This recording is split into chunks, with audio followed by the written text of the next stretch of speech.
नमस्कार, मी श्वेता. साम टीव्हीच्या महाराष्ट्र कॉलिंग या कार्यक्रमात आपल्या सगळ्यांचं मनापासून स्वागत. असं म्हणतात की एखाद्या व्यक्तीची रास जर तुम्हाला माहित असेल ना तर त्या व्यक्तीला सहज ओळखणं शक्य होतं. पण याआधी राशींचे प्लस आणि मायनस पॉईंट नेमके कोणते आहेत हे आपल्याला माहित असणं गरजेचं आहे. राशींचे प्लस आणि मायनस पॉईंट या तिसऱ्या भागामध्ये आपल्या सगळ्यांचं मनापासून स्वागत आणि आपल्याला मार्गदर्शन करण्यासाठी आज आपल्यासोबत स्टुडिओमध्ये आहेत सुप्रसिद्ध राजज्योतिषांत्रिक श्री माधव गुरुजी. सगळ्यात आधी आपण त्यांचं स्टुडिओत स्वागत करूयात. नमस्कार गुरुजी. साईराम. आपण चर्चेला सुरुवात करणार आहोतच. आज नेमकं कोणत्या राशींविषयी गुरुजी बोलणार आहेत या सगळ्याची उत्सुकता तुम्हाला असणारच आहे. पण याआधी गुरुजींची ओळख मी आपल्याला करून देऊ इच्छिते. श्री माधव गुरुजी यांना सगळ्यांना आपण ओळखतोच. माधव गुरुजी यांनी शुक्राचार्य ॲस्ट्रॉलॉजी सेंटर दिल्ली मार्फत त्यांनी ज्योतिषशास्त्राचा विविध शाखांचा तब्बल 16 वर्षांचा अभ्यासक्रम पूर्ण करून राजज्योतिषांत्रिक ही पदवी संपादित केलेली आहे. हा प्रदीर्घ अभ्यासक्रम पूर्ण केलेले महाराष्ट्रामध्ये आजच्या घडीला फक्त 7 जण आहेत आणि श्री माधव गुरुजी हे त्यापैकीच एक आहेत. श्री माधव गुरुजी हे रायगड जिल्ह्यातील असून त्यांच्या घराण्याला ज्योतिष विद्याशास्त्राची 7 पिढ्यांची परंपरा आहे आणि श्री माधव गुरुजी हे 7वे वंशज असून ते हे कार्य आणि ज्योतिषशास्त्राची परंपरा जी आहे खूप छान पद्धतीने पुढे चालवत आहेत. तसंच श्री माधव गुरुजी हे कायद्याचे पदवीधर सुद्धा आहेत. प्रतिभा ॲस्ट्रॉलॉजी सेंटर हे पनवेल आणि दादर इथं स्थित असून श्री माधव गुरुजी या दोन्ही सेंटरवर आपली सेवा पुरवत असतात.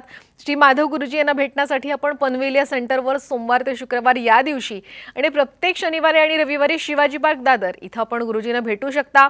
आणखीन एक गोष्ट आवर्जून मला इथे सांगायची ती म्हणजे श्री माधव गुरुजी यांचं मार्गदर्शन आता पुण्यामध्ये सुद्धा आपल्याला मिळणार आहे. यासाठी तारीख तुम्ही लिहून घ्या. ऑक्टोबर महिन्यामध्ये 20, 21, 22 या 3 दिवशी श्री माधव गुरुजी हे पुण्यामध्ये कन्सल्टेशनसाठी येणार आहेत. तर ज्यांना कोणाला श्री माधव गुरुजींना भेटायचं आहे त्यांनी खाली जो नंबर दिलेला आहे त्यावर त्वरित कॉल करून आपली अपॉइंटमेंट सुद्धा बुक करू शकता. याशिवाय गिरनार यात्रा, दत्तपीठ, नर्मदा परिक्रमा, चारधाम यात्रा अशा धार्मिक यात्रा श्री माधव गुरुजी नियोजित करत असतात. तर आपण सुद्धा याचा लाभ घेऊ शकता. स्वतः श्री माधव गुरुजी यांच्यासोबत आध्यात्मिक साधनेच आहेत. तुम्ही सुद्धा धार्मिक यात्रा करू शकता. त्यासाठी सुद्धा खाली जो नंबर दिलेला आहे त्यावर संपर्क साधा. गुरुजींचं आणखी एक वैशिष्ट्य इथे सांगायचं आहे म्हणजे गुरुजी राधेय फाउंडेशन नावाची त्यांची बहुउद्देशीय अशी ट्रस्ट आहे. तसंच गुरुजींचं शिक्षण क्षेत्रात सुद्धा मोठ्या प्रमाणात योगदान आहे. बाबा इंटरनॅशनल नावाची CBSE स्कूल कर्जतमध्ये आहे आणि त्याचे ते प्रेसिडेंट सुद्धा आहेत. चला तर मग आजच्या या विषयाला आपण सुरुवात करणार आहोत. गुरुजी, सगळ्यांचा आवडता विषय राशींचे प्लस आणि मायनस पॉईंट. आता सगळ्यात महत्त्वाचं म्हणजे आज आपण कोणत्या राशींचे प्लस आणि मायनस पॉईंट जाणून घेणार आहोत. आज मॅडम सगळ्यांच्या आवडीची राशी म्हणजे मिथुन राशी, की हे व्यक्तिमत्व सगळीकडे उठून दिसत असतात. तर आपण मिथुन राशीबद्दल आज जाणून घेणार आहोत. त्यानंतर मकर राशीबद्दल जाणून घेणार आहोत आणि वृश्चिक राशीबद्दल जाणून घेणार आहोत. या तिन्हीचे प्लस मायनस पॉईंट आज आपल्याला तपासायचे. जसं तुम्ही म्हणालात की मिथुन, वृश्चिक आणि मकर या 3 राशींच्या व्यक्ती नेमके कसे आहेत हे जाणून घेणार आहोत. सगळ्यात पहिली गोष्ट अर्थात प्लस पॉईंट नेमके यांचे कोणते असतात आणि या राशींच्या व्यक्तींना त्याचा फायदा कसा काय होऊ शकतो. 100% मॅडम, की जसं आपण ही कार्यक्रमाची सिरीज चालू केली तर ती चालू करत असताना आपला प्रमुख उद्देशच आहे की प्रत्येक माणसाला जर त्याच्या राशीचा प्लस पॉईंट कळाला तर तो प्लस पॉईंट कळाल्यानंतर त्या प्लस पॉईंटच्या जोरावर तो आणखीन प्रगती करू शकतो. मेन म्हणजे त्याच गुणांचा तो आणखीन पूर्णपणे त्याच्या आयुष्यामध्ये वापर करून जे काही जीवन त्याच्या वाटेला आहे किंवा जे काही त्याच्या वाटेला काम आहे ते काम पूर्णपणे पूर्ण करू शकतो आणि स्वतःचं नाव पूर्णपणे कमवू शकतो. तर याच्यामध्ये मिथुन राशीचा आपण सर्वात पहिले आता प्लस पॉईंट बघूया. म्हणजे मिथुन राशीचं मॅडम असं असतं ना की ह्या व्यक्तिमत्व म्हणजे की ह्या राशीचं जे व्यक्तिमत्व असतात ही लोक समाजामध्ये लगेच लक्षात येतात. म्हणजे की त्यांची चेहऱ्याची ठेवण किंवा त्यांची बोलीभाषा ही पूर्णपणे वेगळी असते आणि एक वेगळ्या प्रकारची बॉडी लँग्वेज या लोकांना मूलभूत म्हणजे अवेलेबलच असते, यांच्यामध्ये अवगत असते त्यांना. आणि याच्यामध्ये प्रामुख्याने बघाल तर त्यांचा हजरजबाबीपणा म्हणजे प्रत्येक गोष्टीमध्ये मिथुन राशीचा माणूस आहे तो प्रचंड हजरजबाबी, म्हणजे तो लगेच जिथल्या तिथे काय ते उत्तर देणार. म्हणजे त्याच्यामुळे हजरजबाबीपणामुळे हे सगळीकडे इंट्रोड्यूस असतात. म्हणजे 1000 लोकांमध्ये सुद्धा मिथुन राशीचा माणूस आहे तो लगेच ओळखता येतो. कारण काही जरी तिकडे झालं, त्यांना मार्गदर्शन करायचं झालं तर त्याचा आवाज मोठा असतो, त्याच्या मोठ्या आवाजामध्ये तो बोलतो आणि एक कमांड देण्याची पद्धत असते. म्हणजे की त्यामुळे लोक त्यांना फॉलो करतात आणि याच्यामुळे लोकांचा प्रचंड विश्वास त्यांच्यावरती असतो. म्हणजे मिथुन राशीच्या लोकांचा प्लस पॉईंट काय तर ते हजरजबाबी असतात. हा पहिला प्लस पॉईंट. दुसरं पॉईंट यांचं व्यक्तिमत्व खूप चांगलं असतं. तिसरा पार्ट असा असतो की यांचं वक्तृत्व खूप चांगलं असतं. त्याच्यामुळे असं असतं की लोकांचा विश्वास यांच्यावरती प्रचंड प्रमाणामध्ये बसतो आणि मग कुठल्याही गोष्टीचं मार्केटिंग करायचं असेल, कन्सल्टन्सी करायची असेल, कुठे ॲडवायझिंग वर्क करायचं असेल तर ह्या सगळ्या गोष्टी म्हणजे की ज्या बोलण्यावरती अवलंबून आहेत किंवा कम्युनिकेशनवरती अवलंबून आहेत, ह्या सगळ्या गोष्टींमध्ये ह्या लोकांचा नंबर 1 असतो म्हणजे. आणि लोकांचा यांच्यावरती विश्वास असल्यामुळे ज्या ज्या ठिकाणी असं येतं की ज्याला आपण मिडलमन ही भूमिका म्हणतो, म्हणजे मग कमिशन एजंट असेल किंवा रिअल इस्टेटमधले जी लोक असतात की जे प्रॉपर्टी शो ऑफ करतात, तर यांच्यावरती विश्वास असल्यामुळे मोठे मोठे निर्णय यांच्या भरोशावरती लोक घेतात. आणि आयुष्यामधले मोठे मोठे निर्णय म्हणजे की वधूवर सूचक केंद्र असेल, तर त्या ठिकाणी जर मिथुन राशीची व्यक्ती असेल तर 100% त्याच्यावरती विश्वास ठेवून कितीतरी लग्न जमतात. म्हणजे की अक्षरशः असं सांगतात, दादा तुम्ही म्हणताय ना तर मग मला काही प्रॉब्लेम नाही, मी 100% हे करेन, किंवा तुम्ही जर सांगताय तर मी या मुलीशी लग्न करतो. इतका यांच्यावरती विश्वास प्रचंड प्रमाणामध्ये असतो. आणि सेकंड पार्टमध्ये असतं ना की आपण म्हणतो ना की एखाद्या गोष्टीचं जसं बोली भाषेमध्ये आपण म्हणतो की वेळ सावरता यायला पाहिजे. म्हणजे आमच्या गावाकडच्या भाषेमध्ये ना एक म्हण येते की वेळेचं केळं करता यायला पाहिजे. म्हणजे त्याच्या त्या क्षणाला तुम्ही ती पूर्णपणे स्वतःच्या ताब्यामध्ये कमांड घेता यायला पाहिजे. ती या लोकांना खूप चांगली प्राप्त होते. एक छोटंसं उदाहरण या राशीच्या बाबतीत देऊया की यांचा म्हणजे हजरजबाबीपणा असा असतो की आईन्स्टाईन आपल्याला सगळ्यांना माहिती होतं की आईन्स्टाईन हा गणिताचं मध्ये त्याचा पूर्ण अभ्यास होता आणि तो लेक्चर द्यायला जायचा आणि त्याच्या ड्रायव्हरला तो कायम सांगायचा की तू गाडीच्या इथेच उभा राहा, म्हणजे की मी स्टेजवरनं फ्री झालो ना की मी लगेच गाडीत बसता यायला पाहिजे.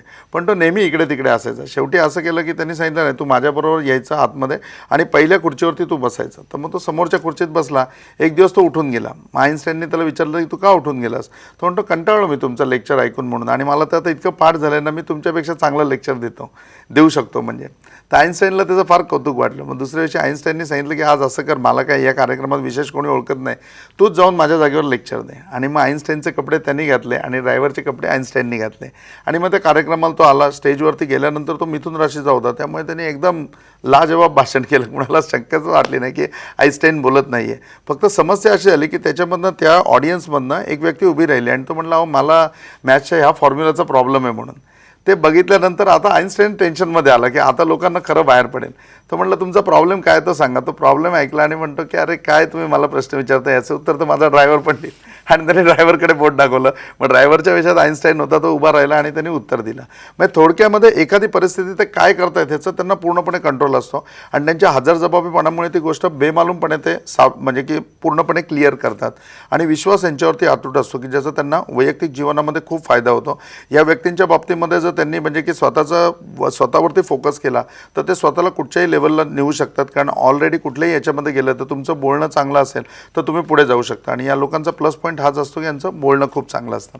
आता आजच्या प्लस पॉईंटच्या याच्यामध्ये बघितलं तर दुसरी राशी येते आपली वृश्चिक राशी. वृश्चिक राशीचा राशीस्वामी मंगळ येतो. मंगळ राशीस्वामी असल्यामुळे हे लोक आहेत ना तब्येतीने लक्षात येतात. म्हणजे वृश्चिक राशीचा माणूस बघाल तर त्याचा म्हणजे की असं शरीर एकदम सुंदर असतं, म्हणजे बलवान असतो, ताकदवान असतो आणि प्रत्येक ठिकाणी बघितलं तर त्याच्या बोलण्यामध्ये एक वेगळ्या प्रकारचा धाक असतो. म्हणजे वृश्चिक राशीचा माणूस एखादा म्हणजे की अशी बातमी जरी सांगत असेल तरी लक्षात येतं की हा वृश्चिक राशीचा आहे, कारण तो असं दादागिरी करतच सांगणार. म्हणजे एक त्यांच्या याच्यावरती होल्ड असतो. आणि प्रत्येक वेळेला जसं आपण म्हणजे कबड्डीमध्ये ते सर्व्हिस टाकतात ना, कबड्डी तर त्यावेळेला तो कसं की तो ओरा निर्माण करतो की त्या बाकी प्लेअरवरती पूर्णपणे त्याची छाप पडायला पाहिजे. तसं या वृश्चिक राशीच्या लोकांचं असतं. ते प्रत्येक ठिकाणी आपली छाप पडण्याकरता आहे ना पूर्ण धाक आणि त्यांचं बळ आहे ते वापरतात. म्हणजे तर हा यांचा पहिला प्लस पॉईंट असतो की यांच्यात शौर्य भरपूर असतं आणि हे लोक पराक्रमी असतात. आणि यांची बॉडी त्याप्रमाणे म्हणजे बॉडी लँग्वेज पण त्याप्रमाणे असते की प्रत्येक ठिकाणी कुठेही गेल्यानंतर यांचा दबदबा पूर्णपणे निर्माण होईल.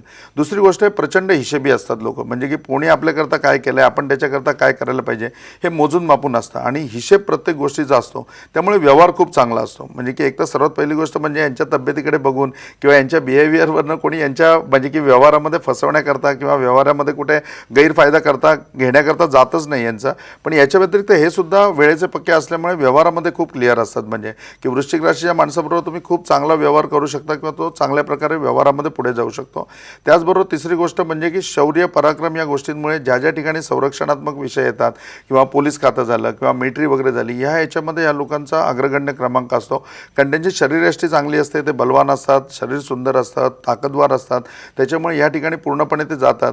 आणि सेकंड थिंग आपण म्हणतो ना की एखादी उर्मी त्यांच्यामध्ये एक वेगळ्या प्रकारची असते. म्हणजे 12 राशीमध्ये जर तुम्ही बघितलं तर मेष राशी पण मंगळाची आहे, पण त्यांच्यापेक्षा वृश्चिक राशीचा माणूस आहे तो लगेच लक्षात येतो. म्हणजे की त्यांच्यामध्ये आपण एखादं म्हणतो ना की व्यक्ती खानदानी आहे किंवा या व्यक्तीच्या रक्तातच एक गुण आहेत, तसे त्यांच्यामध्ये असतात. म्हणजे तर हिशेबीपणामुळे आणि त्यांच्या तब्येतीमुळे म्हणजे शौर्यामुळे त्यांच्या प्रत्येक ठिकाणी म्हणजे की ह्या प्लस पॉईंटमुळे त्यांचं लाईफमध्ये खूप पुढे निघून जातात. आजची आपली तिसरी राशी आहे मकर राशी. आता मकर राशी या लोकांचा प्लस पॉईंट बघाल तर शनी यांचा राशीस्वामी आहे. म्हणजे तर शनी राशीस्वामी असल्यामुळे ना हे प्रत्येक गोष्टीमध्ये खूप असे लोक म्हणजे की प्रयत्नवादी असतात. म्हणजे मकर राशीचा माणूस कधीच माघार घेणार नाही. एकदा त्यांनी कुठली गोष्ट ठरवली की ही करायची तर मग ती करतच राहणार. मग त्याच्यामध्ये अख्खं आयुष्य गेलं तरी चालेल. म्हणजे तो प्रयत्न करायचे कधी सोडत नाही. तर सर्वात मोठा प्लस पॉईंट यांचा असतो की हे प्रयत्नवादी असतात. दुसरी गोष्ट म्हणजे की शनी महाराजांचं अस्तित्व हे वास्तूच्या बाबतीत खूप आहे. म्हणजे की वास्तू आम्ही ज्यावेळेला म्हणजे की जातो एखादी बघायला त्यावेळेला सुद्धा शनी महाराजांचा प्रॉपर विचार केला जातो, पश्चिम दिशेचा प्रॉपर विचार केला जातो. तर त्या अनुषंगाने ह्या लोकांना शनी महाराजांची राशी असल्यामुळे एक प्लस पॉईंट असतो की यांना वास्तू कायम फेवरेबल असते. म्हणजे मकर राशीच्या माणसाला त्याच्या आयुष्यामध्ये खूप चांगली चांगली घरं मिळतात. तिसरी गोष्ट म्हणजे की असं की यांची एकाग्रता म्हणजे की कुठल्याही गोष्टीवरती ते एकाग्र होणं, फोकस करणं ह्या गोष्टीमुळे आणि त्यांची प्रयत्नवादी भूमिका याच्यामुळे आयुष्यामध्ये यश भरपूर मिळतं. म्हणजे मकर राशीचा माणूस आहे ह्याचा टप्पा कधी छोटा नसतो. म्हणजे एखाद्या कंपनीमध्ये तो जॉईनिंग झाला तर जॉईनिंग झाल्यानंतर तिथल्या CEO पदापर्यंत जाण्याची त्याची कॅपॅसिटी असते. त्यामुळे जॉबमध्ये ही लोक फार म्हणजे की चांगली राहतात. म्हणजे मकर राशीचा माणूस जर एखाद्या ठिकाणी एंटर झाला तर बहुतेक करून तो त्याच कंपनीमध्ये रिटायर होतो. आत्ताची जी पॉलिसी आहे की चेंज करायचं किंवा काही ना काही कारणाने दुसरीकडे जायचं, तसं ह्या लोकांचं जे एक आपण म्हणतो ना की ड्रीम हे खूप मोठं असतं. म्हणजे तर त्या मोठं ड्रीम असल्यामुळे ते त्या ठिकाणी कंटिन्यू प्रयत्नवादी राहतात. हे शक्यतो दल बदलून असतात. म्हणजे की एकाच ठिकाणी एकनिष्ठ राहून पूर्णपणे एकाग्रतेने फोकस करून स्वतःचं पद प्राप्त करून घेतात. तर हे यांचे प्लस पॉईंट आहेत ह्या राशींचे की त्यांनी त्यांच्या वैयक्तिक जीवनामध्ये वापरले तर हे लोक निश्चितपणे चांगली प्रगती करतात. खूप छान पद्धतीने तुम्ही मार्गदर्शन केलं. मला वाटतं मिथुन, वृश्चिक आणि मकर या तिन्ही राशींच्या लोकांना हे सगळं खूप छान पद्धतीने पटलं असेल. आता नेमके या तिन्ही राशींचं मायनस पॉईंट कोणते ते सुद्धा आपण जाणून घेणार आहोत. पण वेळ झाली एका छोट्याशा ब्रेकची. कुठेही जाऊ नका, पाहत रहा महाराष्ट्र कॉलिंग.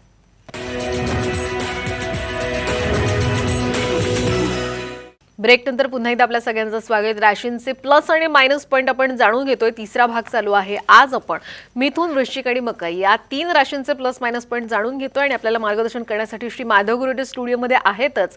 आपण गुरुजी आतापर्यंत या तिन्ही राशींचे प्लस पॉईंट जाणून घेतले. आता मायनस पॉईंट नेमके कोणते आहेत आणि मग या राशींच्या व्यक्तींच्या आयुष्यावर याचा कसा परिणाम होतो आणि मग ॲस्ट्रॉलॉजीमध्ये काय मार्गदर्शन आहे? म्हणजे ना मॅडम की जेवढे प्लस पॉईंट महत्त्वाचे आहेत कुठल्याही राशीमध्ये किंवा कुठल्याही व्यक्तीला स्वतःची डेव्हलपमेंट करत असताना आपली राशी माहिती पाहिजे. मग राशीचे प्लस पॉईंट जसे माहिती पाहिजेत तसे मायनस पॉईंट पण माहिती पाहिजेत. आणि दुसरी गोष्ट म्हणजे तो स्वीकार करता यायला पाहिजेत. म्हणजे की ते स्वीकारले पण पाहिजेत. आणि कसं होतं प्लस पॉईंट आता आपण म्हणजे की ब्रेकच्या अगोदर ऐकलं तर प्लस पॉईंट ज्यांची राशी असते ना ते लगेच धरून ठेवतात, हां हे बरोबर आहे, हे बरोबर आहे. पण ज्यावेळेला मायनस पॉईंट ऐकायची वेळ येते ना त्यावेळेला तेवढी पण तयारी असायला पाहिजे की आपल्यामधलं मायनस पॉईंट काय आहेत आणि ते आपण कुठेतरी समजून पण घेतले पाहिजेत आणि स्वीकार पण करायला पाहिजेत. डेफिनेटली राशी जे प्लस पॉईंट आहेत तसे मायनस पॉईंट पण असणार. आता मिथुन राशीच्या बाबतीत घेतलं तर मिथुन राशीच्या बाबतीमध्ये जसे ते हजरजबाबी असतात त्यांचा मायनस पॉईंट पहिला हाच येतो की ते अतिशय वाचाळ असतात. म्हणजे की कुठेही गेल्यानंतर त्यांची बडबड इतकी चालू राहते ना की त्या वाचाळपणामुळे कितीतरी गोष्टी अशा असतात की त्यांच्या पोटामध्ये काही राहत नाही. म्हणजे आणि मग एखादी गोष्ट अशी असते की ज्यांनी सिक्रेसी ठेवायला पाहिजे तीच नेमकी पब्लिक समोर ओपन होते आणि मग त्याच्यामुळे म्हणजे कुठेतरी त्यांचं व्हॅल्युएशन कमी होतं. तर वाचाळपणा सर्वात पहिले कमी करायला पाहिजे. म्हणजे की हजरजबाबी तुम्ही आहात पण बोलण्यावर देखील तुमचं नियंत्रण तेवढं असायला पाहिजे. म्हणजे तर वाचाळपणा हा पहिला त्यांचा ड्रॉबॅक येतो. दुसरा ड्रॉबॅक त्यांचा असा येतो की त्यांच्या याच्यामध्ये वेळेचं कधी त्यांना बंधन नसतं. म्हणजे हे लोक कधी वेळ पाळणार नाही. मिथुन राशीचा माणूस आहे तो कुठे तुम्हाला 5 मिनटं 10 मिनटं उशिराच मिळेल. म्हणजे आणि उशिरा तिथे घेतल्याच्या नंतर संपूर्ण कार्यक्रम ते हँडल करणार, स्वतःच्या ताब्यामध्ये घेणार, पण ते वेळेवर कधी पोचत नाही. म्हणजे तर वेळेच्या बाबतीमध्ये त्यांचा कमालीचा म्हणजे की त्यांच्यामध्ये हलगर्जीपणा असतो. तर हा वेळेच्या बाबतीतला हलगर्जीपणा आहे हा काढून ठेवायला पाहिजे. आणि तिसरी गोष्ट म्हणजे की या लोकांमधचं स्वतःच्या बाबतीत प्रचंड अज्ञान असतं. म्हणजे स्वतःला यांनी ओळखलेलंच नसतं. यांना कोणीतरी ओळख करून द्यावी लागते की अरे तुमच्यामध्ये गुण आहे, तुम्ही हे करा म्हणून. त्यावेळेला त्या व्यक्ती पुढे येऊ शकते. नाही तर मिथुन राशीचे असे कितीतरी लोक आहेत की जे समाजाला, देशाला, काय अख्ख्या राष्ट्राला, विश्वाला ते पूर्णपणे म्हणजे की गाईडलाईन करू शकतात. पण प्रॉब्लेम असा की त्यांना कोणीतरी हे जाणीव करून द्यावी लागते. प्रचंड स्वतःबद्दलचं अज्ञान या राशीमध्ये असतं. आणि चौथा भाग म्हणजे की याहून वेगळा या याच्यामध्ये येतो की या लोकांना कुठल्या पण गोष्टीमध्ये सिक्रेसी नसल्यामुळे एखादी म्हणजे की गोष्ट जी असते ती यांच्या घरी माहिती नसते पण अख्ख्या मोहल्ल्याला माहिती असते. म्हणजे की प्रत्येक गोष्टीचा प्रचार खूप होतो आणि प्रचार खूप झाल्यामुळे असं असतं की प्रत्येक गोष्टीच्या याच्यामध्ये हितशत्रू खूप वाढतात. म्हणजे आजूबाजूला त्या गोष्टीचे हितशत्रू जास्त प्रमाणामध्ये निर्माण होतात आणि कुठलीही गोष्ट हे सिक्रेसीमध्ये नाही ठेवू शकत. याची गावगर्जना करून मोकळे झालेले असतात. तर हे यांचे ड्रॉबॅक आहेत. म्हणजे की ते त्यांनी पूर्णपणे कंट्रोलमध्ये ठेवायला पाहिजेत की त्याच्यामुळे मोठे मोठे प्रॉब्लेम कंप्लीट होतात. म्हणजे मिथुन राशीचं एक उदाहरण असं आहे म्हणजे की ह्या याच्यामध्ये सांगायचं झालं की प्रचार कसा की ह्यांना जर एखादी मुलगी बघायला येणार असेल किंवा एखादं घर जर म्हणजे की बाबा येणार आहे मुलीचे आई वडील बघायला, तर अख्ख्या मोहल्ल्यामध्ये माहिती असतं की बाबा याचं लग्न जमणार आहे आणि आज याच्या सासरकडचे म्हणजे जे मुलगी देणार आहेत ते याच्या घरी बघायला येणार आहेत. तर मग त्याच्यामध्ये प्रचारामध्ये एवढं हे असतं आणि यांच्या वाचाळपणामुळे किंवा याच्यामुळे एवढे हितशत्रू झालेले असतात की ते लोक यांच्या घरापर्यंत येतच नाही, बाहेरच खबरबात त्यांना सांगतात की नाही हा मुलगा योग्य नाही किंवा काय ना काय त्यांच्याबद्दल दुसऱ्या भावनेनी सांगणार आणि ते स्थळ बाहेरच्या बाहेर निघून जाणार. तर मग असं या लोकांच्या बाबतीत कॉन्ट्रोवर्सी खूप होते, म्हणजे की एखादी गोष्ट यांच्याकडे ऑफर यायच्या अगोदरच ती संपुष्टामध्ये पूर्णपणे घेऊन जाते. म्हणजे की यांना प्रमोशन मिळणार असेल तर अगोदर सगळ्या स्टाफला हे सांगून शकतात माझं प्रमोशन नक्की आहे, माझं प्रमोशन नक्की आहे. मग जे लोक यांच्या कॉम्पिटिशनमध्ये ते लोक इतकी ताकद वाढवतात की खरोखरी यांचं नाव असतं प्रमोशनला, पण फायनल स्टेजला यांचं नाव पूर्णपणे रेक्टिफाय केलं जातं आणि दुसरं नाव त्या ठिकाणी येतं. म्हणजे तर हे कुठेतरी या लोकांनी कंट्रोलमध्ये आणायला पाहिजे. हे जर कंट्रोलमध्ये आणलं तर पूर्णपणे यांना बेनिफिट होईल. हा मायनस पॉईंट आहे. आणि सेकंड मायनस पॉईंट म्हणजे मिथुन राशीच्या माणसाने स्वतःच्या मर्यादा पूर्णपणे ओळखायला पाहिजेत. म्हणजे कोणीतरी तुमच्या आयुष्यामध्ये आलं आणि तुम्हाला इंट्रोड्यूस करून दिलं तर खूप चांगलं आहे, नाही तर तुमच्या अज्ञानामध्येच आयुष्य संपून जाईल. पण एवढं नक्की आहे की देशाला दिशा देऊ शकता, एखाद्या समाजाला दिशा देऊ शकता, एवढं मोठं तुमचं करिअर आहे. तर तुम्ही पहिले स्वतःला ओळखा. स्वतःला तुम्ही ओळखलेलं नाही हा सर्वात मोठा मायनस पॉईंट तुमचा आहे. म्हणजे तर मिथुन राशीच्या लोकांनी कृपया सावध व्हायला पाहिजे आणि अशी व्यक्ती एक तर आपल्या आयुष्यामध्ये ठेवायला पाहिजे की ते तुम्हाला सावध करतील. आयदरवर तुम्ही स्वतः सावध व्हायला पाहिजे आणि त्याच्यामुळे एक चांगली उत्तुंग प्रगती तुम्ही करू शकाल. दुसरी आपली राशी आहे वृश्चिक राशी. वृश्चिक राशीच्या बाबतीमध्ये असं असतं की मी तुम्हाला म्हटलं की या लोकांच्या याच्यामध्ये मंगळ म्हणजे की प्रत्येक क्षणाक्षणाला रिफ्लेक्ट असतो. म्हणजे की त्यांचे डोळेसुद्धा बघितले ना तर ते नॉर्मली लालसर असतात. म्हणजे की त्या लालसर डोळ्यावरनं लगेच लक्षात येतं की याची वृश्चिक राशी आहे. त्याच्यानंतर बघितलं तर कुठली पण गोष्ट बोलत असताना ना ते समोरच्याच्या अंगावरतीच जाणार. म्हणजे तर त्याच्यामुळे घाबरून मिळणारा रिस्पेक्ट आणि तुमच्या पर्सनॅलिटीने तुम्हाला मिळणारा रिस्पेक्ट ह्याच्यामध्ये खूप मोठा जमीन आसमानचा फरक असतो. म्हणजे की जो रिस्पेक्ट तुम्हाला तुमच्या कृतीमुळे मिळतो, म्हणजे की तुम्ही अंगावरती जाता वगैरे एखाद्या माणसाच्या आणि त्याच्यामुळे मिळणारा रिस्पेक्ट आहे हा भीतीपोटी आहे, हा तेवढ्यापुरताच आहे की जिथपर्यंत तुम्ही समोर आहात. एकदा तुम्ही तिकडनं बाजूला झालात की तो माणूस तुमची निंदाच करणार आहे. म्हणजे तर त्या गोष्टीच्या बाबतीमध्ये तुम्ही स्वतःच्या पर्सनॅलिटीचा अशा प्रकारे वापर करा की जेणेकरून तुमचं इम्प्रेशन पण चांगलं राहील. पण जसं म्हणजे की तुमचं बॉडी लँग्वेज पण तितकी चांगली असायला पाहिजे आणि बोलणं पण तुमचं चांगलं असायला पाहिजे. तिसरी गोष्ट म्हणजे की लोक प्रचंड संतापी असतात वृश्चिक राशीचे. छोट्या छोट्या गोष्टींमधून लगेच रागावणार आणि रागाचे म्हणजे की ॲक्शनमध्ये रूपांतर होतं. वृश्चिक राशीचा माणूस आहे तो जर एखाद्या व्यक्तीवर रागावला तर असं शिव्या देणार नाही, तो हातामध्ये उचलून वस्तू समोर फेकून द्यायची, थुकायचं, या सगळ्या गोष्टी त्यांच्या ह्याच्यामध्ये जास्त प्रमाणामध्ये असतात. म्हणजे तर ह्या गोष्टी कुठेतरी कंट्रोलमध्ये आणायला पाहिजे. तिसरी गोष्ट म्हणजे की ह्या सगळ्या स्वभावामुळे हे संतापी शीघ्रकोपी याच्याने ओळखले जातात. त्याच्यामुळे गुन्हेगार प्रवृत्तीचे लोक आहेत ती त्यांच्या आजूबाजूला येतात. म्हणजे यांची संगत कधी चांगली नसते. म्हणजे संगतीमध्ये सज्जन माणूस यांच्यात येणारच नाही कारण यांचं कुणाशीच पटत नाही. त्यामुळे सज्जन माणूस यांच्या संगतीमध्ये येत नाही. यांना संगत जी मिळते ती दुर्जन लोकांची मिळते आणि त्याच्यामुळे व्यसनाधीनता मोठ्या प्रमाणात वाढू शकते. व्यसनाच्या आहारी लोक लावू शकतात आणि त्याच्यामध्ये खूप मोठा प्रॉब्लेम यांचा होतो. तिसरी महत्त्वाची गोष्ट म्हणजे जी आहे की तुमच्याकडे हिशोबाचं नियोजन खूप चांगलं आहे. हा हिशोब जर तुम्ही स्वतःच्या बाबतीमध्ये केला आणि स्वतःच्या याच्यामध्ये जर सेव्हिंगच्या बाबतीत काही घडलं तर वृश्चिक राशीच्या लोकांना मंगळाच्या राशीस्वामी म्हणजे मंगळ राशीस्वामी असल्यामुळे मंगळाचं एक वेगळं वरदान तुमच्या राशीला आहे. ते म्हणजे तुमच्याकडे पैसा जास्त प्रमाणामध्ये वाढू शकतो. कर्ज तुमच्या हातून लवकर फिटू शकतं. याच्या व्यतिरिक्त कर्जामध्ये न राहायची वेळ तुमच्यावरती येऊ शकते. म्हणजे की तुमच्याकडे तुमची सेव्हिंग किंवा तुमचा बँक बॅलन्स इतका व्यवस्थित असू शकतो की तुम्ही कर्जाच्या वाट्यालाच तुम्हाला जायची गरज नाही. किंवा एखादं कर्ज फेडायचं असेल त्याचं चांगलं प्लॅनिंग तुम्ही करू शकता किंवा एखादी चांगली इन्व्हेस्टमेंट तुम्ही करू शकता. या लोकांना अर्थ खूप म्हणजे की जसं अर्थबळ आपण म्हणतो किंवा अर्थशास्त्र आपण म्हणतो ते या लोकांना अवगत असतं. म्हणजे की जे चांगल्यापैकी अवगत असतं तर त्याचं नियोजन करता यायला पाहिजे. वास्तविक पाहता असं होतं की यांचा मायनस पॉईंट हा असतो की हे पैशाच्या बाबतीत कफरलकच राहतात. म्हणजे पैसे कमवणं हा यांचा उद्देशच नसतो. म्हणजे यांना फक्त एवढंच असतं बस तिथे जाऊन मी उभं राहिलो की मग त्याच्यानंतर सगळेजण शांत झाले माझ्याकडे बघून, लोक माझ्याबद्दल काय बोलत आहेत बस तेवढंच ऐकणार. आपण तिथे कशा करता गेलो आहे, आपल्याला काय व्यावहारिक प्राप्त करून घ्यायचं आहे हे त्याच्यामध्ये कधीही नसतं. बघा तुम्ही मॅक्झिमम पोलीस जे असतात ना ते वृश्चिक राशीमध्ये येतात किंवा मॅक्झिमम मिलिटरी पण असतात ते वृश्चिक राशीमध्ये येतात. आणि सर्वात मोठा ड्रॉबॅक आहे की या लोकांना पैसे म्हणजे की बँका कर्ज देत नाही. कशाकरता कर्ज देत नाही तर यांच्याकडनं कर्जाची वसुली होत नाही. म्हणजे थोडक्यामध्ये तुमच्याबद्दल गैरसमज आहे की तुम्ही पैसे भरत नाही. म्हणजे परंतु असं नाही आहे. वृश्चिक राशीचा माणूस हा खूप व्यवहारी असतो. तो पैसे भरू शकतो आणि खूप चांगलं नियोजन पण करू शकतो. तर तुमच्या ह्याच्यामध्ये हिशोबीपणा जो आहे तो हिशोबीपणा तुम्ही स्वतःकरता वापरा. जो तुम्ही दुसऱ्याच्या ठिकाणी वापरता किंवा एखाद्या इन्स्टिट्यूट करता वापरता तो स्वतःच्या ह्याच्यामध्ये वापरला तर तुम्ही आर्थिकदृष्ट्या सुद्धा पूर्णपणे कॅपेबल होऊ शकता आणि समाजामध्ये आणखीन गौरवले जाऊ शकता. समाजामध्ये तुम्हाला आणखीन क्रेडिट, समाजामध्ये तुम्हाला आणखीन मान सन्मान मिळू शकतो.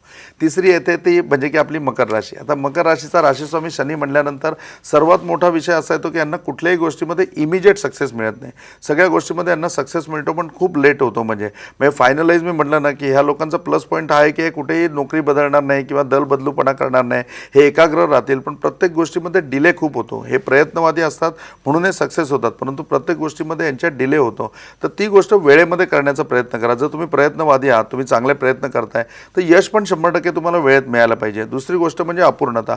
तुमच्या लाईफमध्ये बऱ्याचशा गोष्टी अपूर्ण राहतात. चिकारल्या गोष्टींमध्ये वर्म खूप उशिरा कळणं, म्हणजे स्वतःचं जे वर्म आहे किंवा स्वतःला एखादी गोष्ट जी फॉर आहे ती खूप उशिरा कळते, आणि ती उशिरा कळल्यामुळे तुम्ही जेवढी प्रगती करता पॉसिबल आहे तुमच्या राशीनुसार ती तुम्हाला करता येत नाही. तर त्या प्रगतीच्या बाबतीमध्ये तुम्ही थोडं स्वतःवरती कॉन्सन्ट्रेट करायला पाहिजे आणि वेळेचं नियोजन त्याच्यामध्ये आणायला पाहिजे. जर हे नियोजन तुम्ही त्याच्यामध्ये आणलं तर पूर्णपणे सक्सेस होऊ शकाल. प्रयत्नवादी तुम्ही आहात म्हणजे यश तुम्हाला 100% मिळणार आहे. दुसरी गोष्ट म्हणजे की वास्तूच्या बाबतीमध्ये तुम्ही तुमच्या नावावरती ऑलवेज वास्तू घ्या. मकर राशीला वास्तूचं पाठबळ खूप चांगलं असतं, परंतु मकर राशीची व्यक्ती ज्या घरामध्ये असते त्या घरामध्ये त्या व्यक्तीच्या नावावर घरच नसतं. तर त्या व्यक्तीच्या नावावर घर असलं तर तुम्ही आणखीन प्लसमध्ये येऊ शकता. हे या राशींचे मायनस पॉईंट आहेत की ज्या याच्यामध्ये ते प्रगती पूर्णपणे करू शकतात. नक्कीच. आणखीन ॲस्ट्रॉलॉजीच्या माध्यमातून तुम्हाला मदत हवी असेल तर श्री माधव गुरुजी यांना तुम्ही संपर्क साधू शकता. पुण्यामध्ये सुद्धा आता श्री माधव गुरुजी यांची व्हिजिट असते. तारीख पुन्हा लिहून घ्या, 20, 21, 22 ऑक्टोबर या 3 दिवशी श्री माधव गुरुजी पुण्यामध्ये असणार आहे. खरंच खूप छान पद्धतीने तुम्ही मार्गदर्शन केलं, इथे आलात त्याबद्दल मनापासून धन्यवाद. साईनाथ आप सबकी भली करे, गुरु गोरक्षनाथ आप सबकी भली करे, आप सबका जीवन मंगलमय हो. साईराम. यानंतर महाराष्ट्र कॉलिंगमध्ये वेळ झाली इथेच थांबण्याची. कुठेही जाऊ नका, पाहत रहा साम टीव्ही.